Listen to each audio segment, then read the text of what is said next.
three speakers tonight are part of the executive committee. Who will win? John, I had the privilege of sitting down with you this past weekend, kind of get to know you a little more, and I learned a lot about you and your past, and some of the points you did bring up in your speech tied back to what we talked about in football. You start off really strong by taking a step back and pointing your finger to your head, like you're thinking. You had 3 great points. It was easily laid out and easy to follow. I love your hand gestures. What are you feeling tonight? Convey your thoughts. Your facial expressions, I don't know if this was by mistake, but you kind of went like this when you were conveying a certain point. Your speech related to everybody.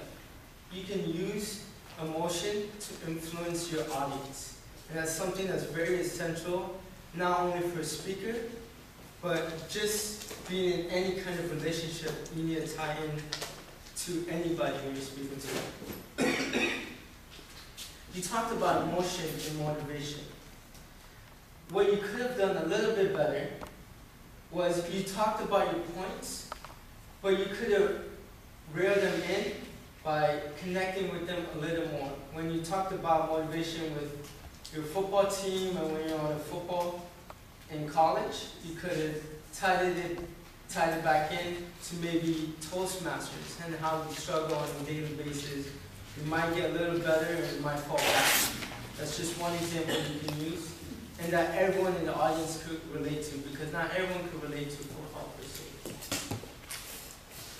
Maybe some of the other things you could have done better, I noticed, which were very few minor things, and you're a very phenomenal speaker. I noticed you were rocking a little back and forth, and you tend to do that every so often. It could be a little distracting to the audience.